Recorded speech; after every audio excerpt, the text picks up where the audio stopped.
नमो ताहि जाति भये अर्हन्ताति महा जो विद्यादि सागर सुधी जो विद्यादि सागर सुधी गुरु हैं हितैषी शुद्धात्म में निरत नित्य हितोपदेशी वे पाप ग्रीष्म ऋतु में जल हैं सयाने पूजून हैं सतत केवल ज्ञान पाने पूजून हैं सतत केवल ज्ञान पाने। महावीर भगवान की, आचार्य कुंद कुंद स्वामी की, आचार्य गुरुवर विद्यासागर मुनि महाराज की।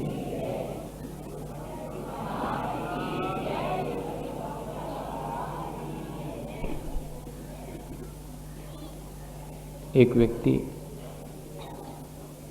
जिसे कि आंखों से दिखाई नहीं पड़ता और बाहर भी अगर अंधेरा हो तो उसके चूकने की, उसके पतित होने की, गड्ढे में गिर जाने की संभावनाएं अधिक हो जाती हैं। यदि आंखों में रोशनी नहीं है और बाहर रोशनी हो तब भी उन संभावनाओं से इनकार नहीं किया जा सकता।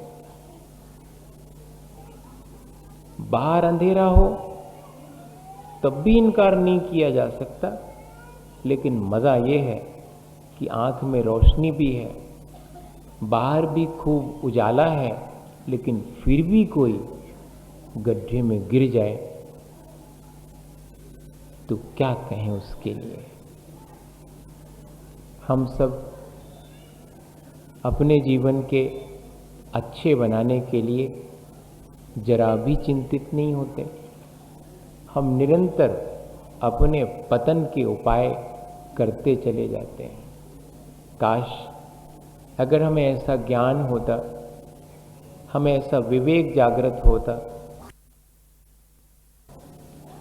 कि भले ही हम अपने जीवन को अच्छा बनाने का उपाय न करें, लेकिन अपने जीवन को पतित होते जानकर ठहर जाएं, उस दिशा में आगे ना बढ़ें जहां जाने से, जो करने से, जो सोचने से, जो बोलने से, मन वाणी और शरीर से जो कुछ भी करने से मेरे जीवन का पतन होगा, मेरा जीवन बुराइयों की तरफ चला जाएगा। अगर इतना भी विवेक अपने भीतर जागृत हो जाए तो जीवन को अपन अच्छा बना सकते हैं, सार्थक बना सकते हैं। जीवन को अच्छा बनाने की ललक जिसके भीतर पैदा है, वो अपने जीवन को किन बातों के द्वारा अच्छा बनाए, तो 2-3 बातों पर अपन विचार कर लें। आने वाले समय में तो हम जो भाई लोग और बहनें आई हैं उनसे तो ज्ञान ऐसा ही प्राप्त करेंगे, किताबी ज्ञान नहीं कि कषाएं 4 होती हैं, 5 पाप होते हों, गतियां 4 होती हों, द्रव्य 6 होते हों, तत्व 7 होते, रट लो। ऐसा ज्ञान तो हम कितनी बार प्राप्त कर चुके, लेकिन हम इन सब के माध्यम से ऐसा विवेक अपने भीतर, भैया जी कह रहे थे कि ज्ञान का महत्व नहीं है, विवेक का महत्व है, जो कि दृष्टि की संपन्नता होने पर ही प्राप्त होता है।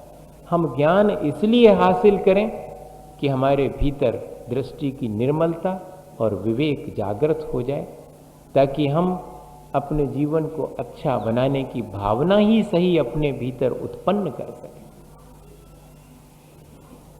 3 बातें अपन समझ लें। हम अपनी जिम्मेदारी को ठीक ठीक निर्वाह करते हैं ईमानदारी से या नहीं। पहली बात, अपने जीवन को अच्छा बनाने के लिए ज़रूरी है कि हम अपनी जो जिम्मेदारियां हैं उनका ठीक ठीक पालन करें। अगर हम किसी के पिता हैं तो पिता की जिम्मेदारी पूरी करें। अगर हम किसी के बेटे हैं और बेटी हैं तो फिर हमारी जिम्मेदारी है कि हम अपने पुत्र पने को, अपने बेटी पने को सार्थक करें। अगर हम एक ऑफिसर हैं तो हमें एक ऑफिसर की हैसियत से अपना काम पूरी जिम्मेदारी से कैसे करना चाहिए ये हमारे ध्यान में रहे। हम अगर एक साधु हैं तो हमें अपनी साधना जो हमारी जिम्मेदारी है वो कैसे ईमानदारी से पूरी करनी चाहिए ये ख्याल अपने भीतर बना रहे। जो जहाँ जिस जगह है वहाँ उसकी क्या जिम्मेदारी है इस चीज़ का एहसास दूसरे को बताना पड़ता है। अपनी जिम्मेदारी के लिए इशारा करना पड़ता है कि तुम्हारी जिम्मेदारी ये है, कर लो। वो एहसास हमारे भीतर उत्पन्न हो कि मेरी जिम्मेदारी तो जिस जगह मैं हूँ वहाँ ये है। अगर मैं मनुष्य हूँ तो मेरी पहली जिम्मेदारी है कि मैं मनुष्यता से पेश आऊँ, मैं मनुष्यता के काम करूँ। उसके बाद मैं जिस कुल में पैदा हुआ हूँ उस कुल के योग अपना आचरण करूँ। गांधी जी प्रार्थना सभा में भजन बोलते थे, बड़ा प्रिय भजन था, वैष्णव जन तो तैने कहिए जे पीर पढ़ाई जाने रे। और कभी कभी उसी में परिवर्तन करके कहते थे कि जैनी जन तो तैने कहिए जे पीर पढ़ाई जाने रे। भगवान का भक्त तो वो है, अगर अपन ये अर्थ लें तो जो दूसरे की पीड़ा को समझता है वो भगवान के भक्त होने के योग्य है। अपन सब भगवान के भक्त हैं। तो हमारी जिम्मेदारी क्या है इसका एहसास हमें स्वयं होना चाहिए। अपने जीवन को अच्छा बनाने के लिए ये एहसास जरूरी है। बहुत पहले जब 1977 में हम लोगों के जिम्मे ऑनरेरी अपना समय डोनेट करके बच्चों को ज्ञान देने के लिए कहा गया, सब ने थोड़ा थोड़ा सा अपना समय देने का निश्चय किया। आधे घंटे का समय मैंने भी बच्चों को पाठशाला में देने का संकल्प किया। 3 वर्ष तक, क्योंकि उसके बाद तो मैं आचार्य महाराज के चरणों में इस मार्ग पर आ गया। इसके पहले 3 वर्ष तक छोटे बच्चों के बीच उन्हें उनके विवेक जागृत करने के लिए कैसा ज्ञान अपन को पाना चाहिए इस बारे में विचार करता रहा। कैसे हम अपने माता पिता का सम्मान करें, कैसे हम मंदिर आएं और मंदिर का गौरव समझें। मंदिर खेलने के लिए नहीं है, मंदिर मानस्तंभ पर बैठ करके इसकी उसकी निंदा करने का स्थान नहीं है।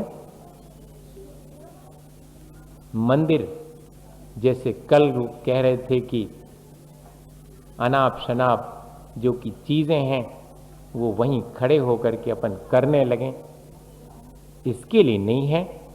मंदिर शोर शराबा के लिए नहीं है। ये एहसास हमें बचपन से बच्चों को करवाना पड़ेगा। हमारे माँ पिता ने ये एहसास नहीं कराया, इसी वजह से तो आज हमारी ये दुर्गति है। जो हम मंदिर का गौरव नहीं समझते, मंदिर के परिचय का गौरव क्या है। एक देवता है मंदिर, और हमने उसका आदर किया या नहीं किया। हमारे वचन के द्वारा उसका अनादर तो नहीं हो गया, हमारी कोई क्रिया के द्वारा उसका अनादर तो नहीं हो गया। हमारे निंदा पुराण वांचने से, हाँ, दूसरे की निंदा नहीं हुई, मैंने मंदिर के परिसर को गंदा किया, ये मैंने अपराध किया अपने भाव खराब करके। ये एहसास अपने जीवन को अच्छा बनाने वाले के अंदर हमेशा रहेगा। बच्चे छोटे छोटे क्या समझते हैं, उनको तो सिर्फ खेलने का स्थान है मंदिर। मां भी यही कहती है कि देखो जब तक हम जाप दे रहे मंदिर में, जब तक तुम जाओ तो खेल आओ। लियो तो क्या सीखेंगे वो, यही तो सीखेंगे। फिर बड़े होकर के जब वो हल्ला करने लगते हैं तो पर अपन पे कमेंट्स करते हैं कि क्या कर रहे हैं भाई, अपन ने बचपन से ही उनको संस्कार नहीं दिया। तो ऐसा ही हुआ, पाठशाला में छोटे छोटे सब बच्चे अध्ययन कर रहे थे जिनवाणी का, और उस बीच में बिजली चली गई, अंधेरा हो गया। तो जैसा जनरली होता है बच्चों के कि बिजली जाने के बाद तो हो हल्ला करते हैं वो, चाहे कछू भी हो, मंदिर हो चाहे घर हो। तो किसी ने मुंह में उंगली डाल करके विसिल बजाई, किसी ने हो हल्ला किया। नेचुरल है, संस्कार नहीं है तो ऐसा ही होगा। मैंने अपने मन में ऐसा विचार किया, लेकिन थोड़ी देर के बाद जब बिजली आ गई तो मन में विचार आया कि अगर इनको बिना किसी शिक्षा के और माफ करके जाने दिया जाए तो ये तो इनके साथ अन्याय हो जाएगा। इन्हें ठीक तो बताना ही चाहिए, डांटने की आवश्यकता नहीं है, क्योंकि वो तो संस्कार ही नहीं उनके भीतर। तो क्या किया जाए, बच्चों से कहा कि जो बेटियां थीं वो तो हाथ डाल करके, पुराने जमाने की बात है भैया, अब तो 9 है, अब तो मुंह में हाथ डाल के बिजली बजा सकते हैं, अब कोई वो नहीं है। लेकिन पहले तो इतना नहीं था कि बेटी भी मुंह में उंगलियां डाल करके विसिल बजाए। तो उनसे कहा कि बेटे आप में से तो किसी ने बजाया होगा, ये पक्का है, जाओ घर, छुट्टी तुम्हारी।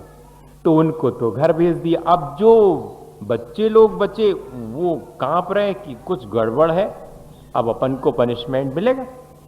तो मैंने कहा नहीं, मैं पनिशमेंट नहीं दे रहा हूं, सिर्फ इतना बता दो कि किस किस ने विसिल बजाई थी, किसने हल्ला किया था। लेकिन उनको जिम्मेदारी का एहसास उनके घर में कराया हो तब ना। डांटा जरूर गया है लेकिन एहसास नहीं कराया। गलती पर डांटना बहुत आसान है, लेकिन गलती का एहसास, रियलाइजेशन हो जाए कि मैं गलत हूं, इतना ही पर्याप्त है। वो तो उनको था नहीं। तो उन्होंने कहा कि अगर हम अपनी गलती बता दें तो और पिटाई पड़ेगी, इसने झूठा ही बोल दो, नहीं बजाई। तो कोई ने नहीं बताया कि हमने बजाई। कौन बोलेगा सच? जब सच के लिए पनिशमेंट मिलने लगे तो कौन बोलेगा सच? झूठ ही बोलेंगे जिससे हम पनिशमेंट से बच जाए। ये बहुत नेचुरल सी चीज है। तो उन बच्चों में से किसी ने नहीं बोला। अब मैंने सोचा कि ऐसे तो जो जिन बच्चों ने नहीं बचाई उनको भी डांट पड़ गई। तो ऐसा करो, सब लोग खड़े हो जाओ अपनी जगह पर, और फिर मैं सबके पास एक एक आता हूं, मेरी तरफ देखना और सिर्फ इतना ही कहना कि मैंने नहीं बजाई या कि बजाई। सब खड़े हो गए बच्चे अपनी जगह पर। मैं पहले वाले बच्चे के पास पहुंचा, मैंने कहा मेरी तरफ देख के बोलो। तो वो तो क्षण भर को मेरी तरफ देखा उसने, और सिर नीचा करके आंख से आंसू टप टप गिरने लगे। रूंधे गले से बोलता है कि भाई साहब मैंने नहीं बजाई। दूसरे वाले के पास पहुंचे, इसके पहले ही दूसरा वाला कहता कि मैंने नहीं बजाई। तीसरे वाले के पास तो मैं पहुंच ही नहीं पाया, उसके पहले ही उन 25 बच्चों में से 5 बच्चों के हाथ ऊपर उठ गए, सिर नीचे रहा। इंडिकेशन है कि बजाई मैंने है, मैं कह नहीं सकता, लेकिन हाथ उठा हुआ है।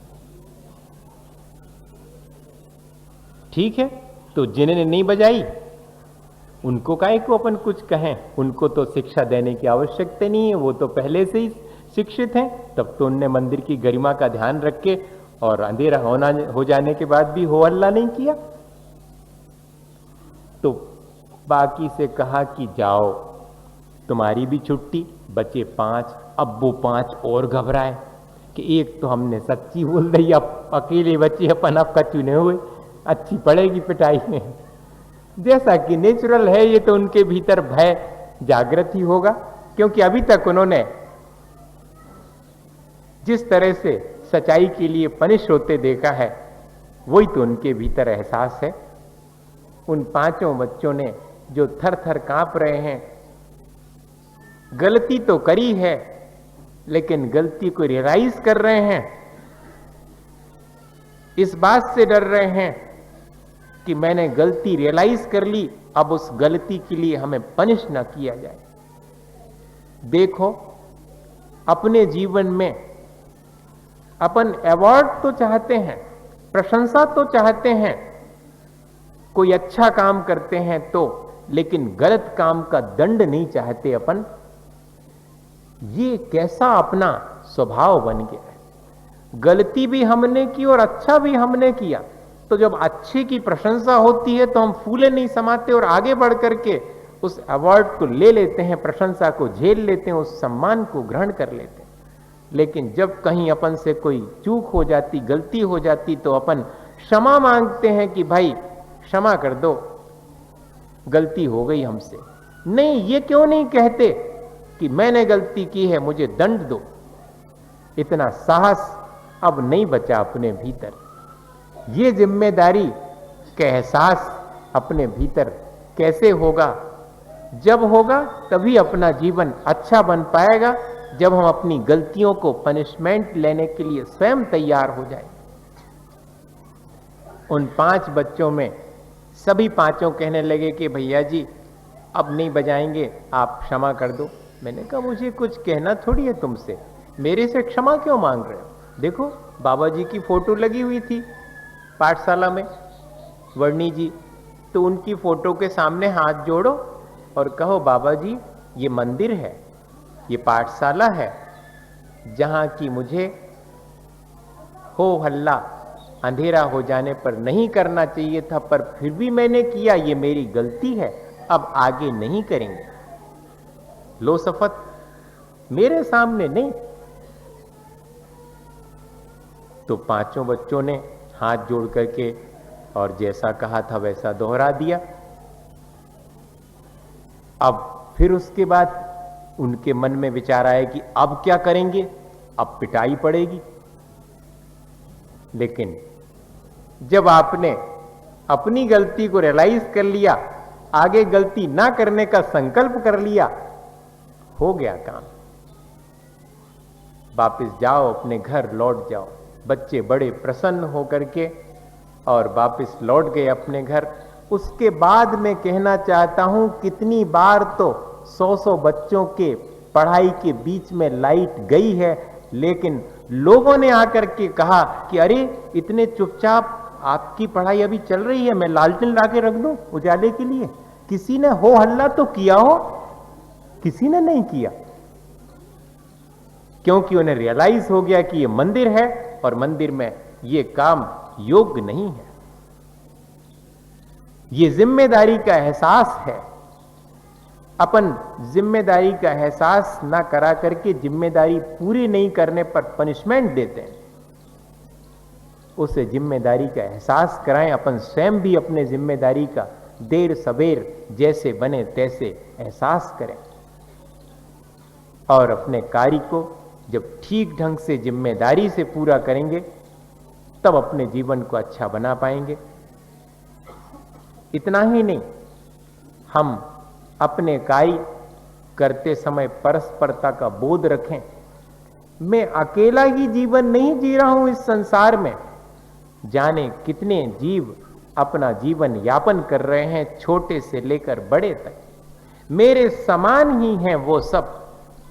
ये परस्परता का बोध है। जैसा मुझे सुख दुख है वैसा ही पेड़ को भी है। मैं पेड़ से टिक कर के बैठ जाऊं तो क्या उसे तकलीफ नहीं होगी? जैसे कोई आकर के और मेरे से टिक कर बैठ जाए, कैसा लगेगा? ठीक बैठो अपना बच्चा ही अपने गोद में मां से टिक करके बैठा हो तो कहते ये धर्म सभा है, अच्छी बैठो, देखो महाराज है, हल्ला नहीं कर, ऐसा कह देते। और अपन ऐसे परस्परता का बोध अपने भीतर नहीं हो पाता, होना चाहिए। दूसरे के भी सुख दुख है इस बात का एहसास अपन को हो, अपने सुख दुख का एहसास तो अपन को होता है। थोड़ा सा और आगे बढ़ जाएं अपन कि प्राणी मात्र के सुख दुख का एहसास अपने को हो, यही तो अनुकंपा है जो कि सम्यक दृष्टि का लक्षण है। जिसको दृष्टि की निर्मलता प्राप्त हुई है, विवेक प्राप्त हुआ है, उसे प्राणी मात्र के दुख दुख जान पड़ते हैं और प्राणी मात्र के लिए वो सुख के मार्ग पर चलने की भावना रखता है। सब जीव सुख पाने के लिए मोक्ष मार्ग पर चलें और सुख प्राप्त कर लें, ऐसी करुणा भाव, ऐसी अनुकंपा का भाव उसके भीतर हमेशा विद्यमान रहता है। ये परस्परता का बोध है। अगर संसार में अपन देखें तो मालिक अपने पास में नौकर से अपना काम लेता है तो उसे नौकर का भी ध्यान रखना है, ये एहसास बना रहे। नौकर को भी ये ध्यान बना रहे कि मेरे मालिक की सुरक्षा मेरे हाथ में। इस तरह जैसे कि परिवार में एक दूसरे के सुख दुख से सुखी दुखी होने का एहसास अपने को होता है अगर प्रेम है तो, ऐसे ही प्राणी मात्र के प्रति अगर प्रेम जागृत हो जाए तो एक दूसरे के सुख दुख का एहसास अपने बिना, अपने भीतर हुए बिना नहीं रहेगा। यही परस्परता का बोध है जो अपने जीवन को अच्छा बनाए। आवे कैसे आवे ये आपको देखना है। किन मौकों पर मैं चूक जाता हूं ये भी आपको देखना है। कहां मेरे भीतर परस्परता के बोध की जगह दूसरे को डिफीट करने का भाव आ जाता है, दूसरे को गिराने का भाव आ जाता है। लेग पुलिंग, टांग खींच नीति हिंदी में जिसको कहते हैं अपन, ये अपने भीतर समा गई है। दूसरे को आगे बढ़ के देख करके और अपन सहन नहीं कर पाते हैं। बहुत अच्छा है अगर सहन नहीं कर पाए तो आप भी आगे बढ़ो, नहीं ये तो हो ही नहीं सकता। दूसरा क्यों आगे बढ़ा उसकी टांग खींचेंगे हम आगे नहीं बढ़ने देंगे उसको। हम नहीं बढ़ेंगे ये तो बिल्कुल तय है, लेकिन दूसरे को भी नहीं बढ़ने देंगे। एक सभा में, प्रदर्शनी में लोग अपनी अपनी चीजें लेकर के गए, टोकनियों में भर करके एग्जीबिशन थी, तो लोग अपनी अपनी टोकनी पर कपड़ा बांधे अपने सामान को एग्जीबिशन में लाए थे। दो लोग बिना टोकरी में कुछ बांधे और सामान रखे हुए, टोकरी उगड़ी रखे हुए और आराम से टोकरी के पास ही सो गए। तो जो सुपरविजन करने वाला था उसने देखा कि अरे टोकनी खुली है, और टोकनी में था क्या? टोकनी में थे केकड़ा ढेर सारे। उसको संदेह हुआ कि भैया ये लोग सो गए हैं और वे भागने जाएं निकल के। सुजियो ने बेकार में परेशान भाई उतनी दूर से धर के ले आए टोकनिया में, का देखे हैं फिर प्रदर्शनी में। उसने जगाया तो नींद में ही एक व्यक्ति ने जवाब दिया, जब पूछा कि भैया अपनी टोकनी संभाल लो, उसको बांध तो दो, नहीं तो सब केकड़े भाग जाएंगे। तो उसने नींद में ही भी कहा कि एक भी नहीं भागेगा। अरे कैसे? देखो ऊपर चढ़ रहे हैं वो।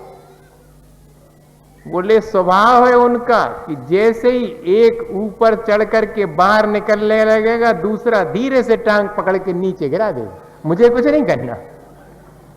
ये स्वभाव होता केकड़े का। ऐसा ही क्या अपना स्वभाव तो नहीं हो गया? ये अपने को देखना और कुछ नहीं। हो गया है या नहीं हुआ है ये आपका निर्णय, सबका अपना अपना निर्णय है। कोई किसी के लिए यहां उलाहना नहीं देगा। लेकिन हम देखें कि क्या हमारे स्वभाव में ये चीज, ये केकड़े का स्वभाव प्रविष्ट तो नहीं किया है? कहीं ऐसा ही हम दूसरे को बढ़ते देख करके चाहे धर्म का क्षेत्र हो, चाहे समाज का क्षेत्र हो, सब जगह अपन देखते हैं कि अपनी सबकी प्रवृत्ति ऐसी ही हो गई, यहां तक कि दूसरे का सम्मान होते देखकर भी अपने को अपना अपमान हो गया ऐसा एहसास होने लगता है। क्यों? मेरा नहीं हुआ, उनका हो गया। यह सबसे बड़ी दुर्भावना अपने भीतर संस्कारवश कैसे प्रवेश कर गई है, इस पर विचार करना चाहिए बैठकर। अगर अपने जीवन को अच्छा बनाना है तो, और नहीं तो जैसो है सो अच्छो, चल ही रहा है काम। अगर अपने जीवन को बेहतर बनाना है तो इस बात पर विचार करना पड़ेगा कि मेरे भीतर परस्परता का बोध है या नहीं है। मैं भले ही बातें बहुत अच्छी अच्छी करता हूं, लेकिन दूसरे के सुख दुख का एहसास कर पाता हूं कि नहीं। गांधी जी के उदाहरण भी हैं, और एक उदाहरण तो एक मां का है जिसके कोई बेटा नहीं था, और वो बाबा जी के पास गई किस बात के लिए कि बाबा जी आप थोड़ा आशीर्वाद दे दो, भगवान से हमारी तरफ से अर्जी लगा दो जिससे हमारे पुत्र रत्न की प्राप्ति हो जाए। आपका डायरेक्ट कांटेक्ट है भगवान से, हम तो संसारी जीव हैं, आप साधना करते हो, आपकी बात जल्दी सुने भगवान। उसके मन में ये भाव था। सो जाकर के बाबा जी को निवेदन किया तो बाबा जी भी सरल थे, सीधे थे, कह ले हो हम तुम्हारी तरफ से प्रार्थना भगवान से कर देंगे, तुम बैठो बाहर और ऐसा करो।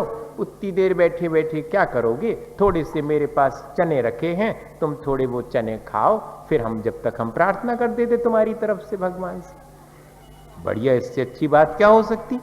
उस अम्मा को उन्होंने पोटली में चने दे दिए खाने के लिए,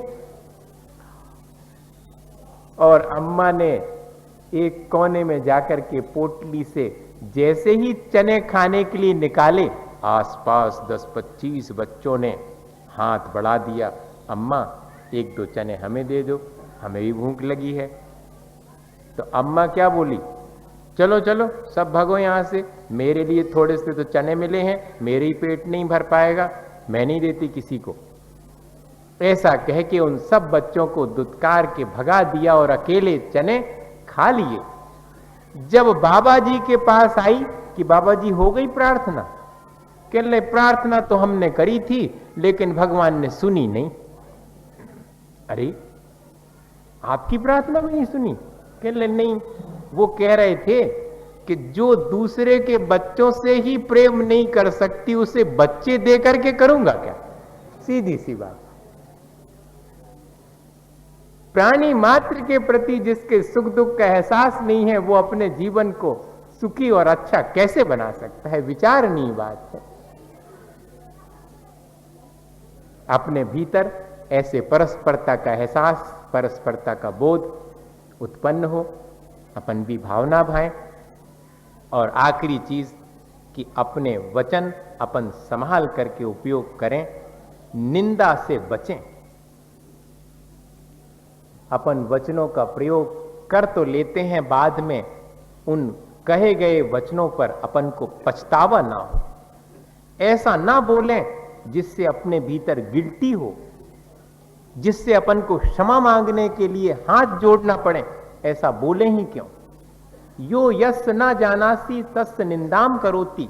वास्तविकता तो यह है कि निंदा वही करता है उस चीज की जिस चीज के बारे में वो ठीक ठीक नहीं जानता। जो जानता है ठीक ठीक, वो निंदा नहीं कर सकता। और अगर मैं अब शब्द कह रहा हूं, निंदा के शब्द कह रहा हूं, इसका मतलब है कि मैं अज्ञानी हूं। यह एहसास अपने भीतर होना चाहिए, क्योंकि शब्द तो निकल जाने के बाद वापस लौट के नहीं आते हैं। जैसे कि अपन कहते हैं कि धनुष से निकला हुआ बाण वापस नहीं आता, ठीक ऐसे ही अपने शब्द वापस लौट करके नहीं आते। हम उनका उपयोग संभाल करके करें, क्योंकि वैसे तो वचन की सामर्थ्य 2 इंद्रिय जीव से मिल जाती है, 2 इंद्रिय जीव से लेकर वचन योग है। लेकिन अपन संगी पंचेंद्री मन वाले जीव हैं। अपन के पास भी वचन योग है, लेकिन उस वचन का कैसे उपयोग करना ये अपने विवेक पर निर्भर करता है। एक घटना छोटी सी है और बस समय तो आपका पूरा हो गया। जिनवाणी स्तुति के पहले और 2 मिनट अपन रुकेंगे। संजीव भैया जी और आपको बढ़िया सी जानकारी देंगे। एक कहानी सुनो, क्योंकि वो याद रहना है, बाहर निकल के बाकी तो जो कछु कही वो याद ही नहीं रहने, वो तो है कि नहीं, वो कहानी भर याद रहेगी, इसलिए जरूरी है सुनना, तो नहीं तो कछु याद नहीं रहो, का ले गए फिर। तो उसमें क्या हुआ कि एक किसान था, बेचारा गरीब, लकड़ी बेच करके अपना घर चलाता था। सो जंगल में जाकर के लकड़ी लाता था और बेच करके अपनी आजीविका चलाता था। एक बार वो जंगल में लकड़ी लेने के लिए गया और प्रेम की भाषा बिना बोले भी समझ में आती है। वो सिंह के नहीं बोलने पर भी एहसास हुआ उससे कि शायद पीड़ा में है और मुझे बुला रहा है। लौटा और सिंह के पास, जिससे अभी भयभीत था, पहुंचा तो सिंह ने भी अपना पैर आगे की तरफ बढ़ा दिया। उस पैर में स्पष्ट दिख रहा था कि कोई कांटा चुभ गया है और बहुत जबरदस्त चुभा हुआ है। उस किसान ने डरते डरते आगे बढ़ करके उस कांटे से उसको राहत दिलाई, निकाल दिया। कांटा निकल जाने के बाद शेर ने भी अच्छा महसूस किया और उठ करके चुपचाप शेर वापस जंगल में चला गया कि तुम भयभीत मत हो, मैं तुम्हारा कोई बिगाड़ नहीं करूंगा। अपने उपकारी का बिगाड़ में कर कैसे सकता हूं, ये एहसास के अपने भीतर है। जिसने अपने ऊपर उपकार किया, सबसे पहले किसने उपकार किया? माता पिता ने, जो हमें खाना पीना बोलना चालना तक नहीं आता था वो सब सिखाया और हमें इतना बड़ा कर दिया। और बड़े होने के बाद हम माता पिता के सिर पर पैर रखने के लिए तैयार हो गए। कितना एहसान फरामोशी है अपने भीतर। सम्मान तो दूर रहा, अपमान करने के लिए तैयार हो जाते हैं अपने उपकारी के। विचार करें अपन, वो सिंह था, पशु था, लेकिन अपने उपकारी पर उसे भय से मुक्त करके वापस लौट गया। किसान भी चला गया वापस। जब दूसरी बार किसान आया तो देखा कि सिंह बैठा हुआ है, फिर डर के भागने लगा। तो फिर देखा कि सिंह जैसे बुला रहा हो। वो पास में पहुंचा तो सिंह ने कहा कि अपनी भाषा में कि डरने की आवश्यकता नहीं, तुमने मेरे ऊपर उपकार किया था, आओ मैं भी अब तुम्हारे ऊपर उपकार करके तुम्हारी दरिद्रता को दूर करने का उपाय करता हूं। और ले गया वो गुफा के अंदर। गुफा में सैकड़ों लोगों के हीरे जवाहरात के आभूषण पड़े हुए थे। उठा लो जितने चाहिए हो। किसान तो दंग रह गया। हीरे जवाहरात के आभूषण लेकर के वो घर वापस लौट गया। उसने तो, लेकिन इतना सब संपत्ति के बाद भी उसने प्रदर्शित नहीं किया। वैसे ही कपड़े, वैसे ही जंगल में आना। और जब एक दिन संपत्ति हो जाने पर उसने अपनी बेटी का ब्याह करने की सोची, तो सबसे पहले किसे निमंत्रण दूं? मेरा मित्र तो सिंह ही है। तो सिंह के पास निमंत्रण देने आया कि भाई मेरी बेटी के ब्याह में तुम आना। अब बात अलग है कि अपन चिट्ठी भेज देता अकेली, क्या उन्हें हो तो आ जाइयो, नहीं आओ तो अच्छो भीड़ कम, नहीं तो वेलकम, यही है कि नहीं? ऐसा कह देते अपन, कहते नहीं है लेकिन भाव तो ऐसे ही रहता अपने अंतरंग में। उसने बुला लिया, सिंह को बुला लिया, बताओ आप। और सिंह आ भी क्या? कहानी में आया था, सच्ची में आया होता तो गड़बड़ हो जाती अब भी। तो कहानी में वो आ गया और बेटी के ब्याह के समय सिंह को देख करके सभी लोग घबराए, तो किसान की जीवन साथी ने वचन बोल दिए कि घबराने की आवश्यकता नहीं, ये तो हमारा गधा है जो कि हमारी सेवा में उपस्थित रहता हमेशा। ये वचन सुन करके सिंह उल्टे पांव जंगल में लौट गया। किसान को जब मालूम पड़ा कि सिंह आया था और उस सत्कार के बिना ही उसे लौट जाना पड़ा, जीवन साथी के कुछ कह देने की वजह से उसने सोचा कि मैं सिंह के पास जाकर उससे क्षमा याचना कर लूं। वो सिंह के पास पहुंचा तो जंगल में सिंह बैठा हुआ था। पास में एक हाथ में जो कुल्हाड़ी थी, सिंह ने उसे देख करके कहा कि भाई, इसे जोर से मेरे सिर पर मारो, नहीं तो मैं तुम्हें यहां से वापस नहीं जाने दूंगा। अब तो डरा वो किसान कि मैं तो आया था क्षमा मांगने और मेरे से और अपना उपद्रव करने के लिए कह रहा कि मेरे सिर पर कुल्हाड़ी मारो। अब ठीक है भाई, क्या करें, नहीं तो मरण निश्चित है। तो उठा करके अपने हाथ की कुल्हाड़ी और सिंह को उसके माथे पर बहुत जोर से कुल्हाड़ी मार करके वहीं कुल्हाड़ी छोड़ करके वो भागा। किसान, सिंह की क्या स्थिति हुई उस कुल्हाड़ी के लगने से, ये देखने का वक्त भी उसके पास नहीं था। कुछ दिन के बाद पुनः उसे एहसास हुआ कि देख के आए सिंह की क्या स्थिति है। सो 15 दिन महीने भर के बाद जब वो जंगल में डरते डरते पहुंचा तो सिंह बैठा हुआ था। अरे चलो, कम से कम जीवित तो है, हमने तो जोर से कुल्हाड़ी नहीं मारी थी, वैसे संभल के ही मारी थी, सो बच गया। लेकिन कैसा है उसका घाव, ये तो देख ले।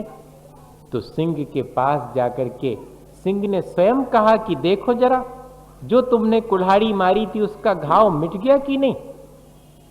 तो देखा तो घाव तो सूख गया था। तब सिंह ने जब किसान से ये सुना कि तुम्हारा घाव तो मिट गया, तब सिंह ने कहा कि भाई, तुम्हारी मारी हुई कुल्हाड़ी का घाव तो 15 दिन और 20 दिन में मिट गया, लेकिन तुम्हारी जीवन साथी ने जो मुझे गधा कहा था, वो घाव मेरे मन में अभी भी है, वो तो नहीं मिटा।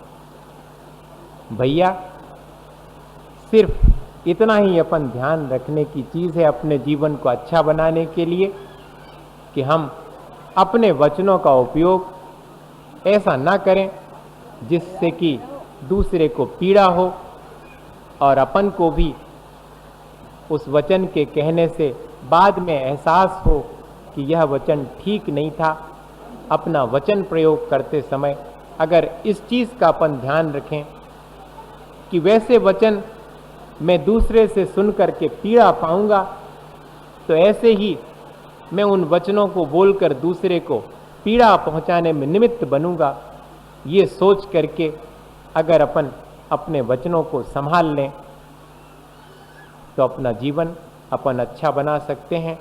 छोटी छोटी सी 3 बातें हैं, अपनी जिम्मेदारी समझ करके अपना कार्य करें।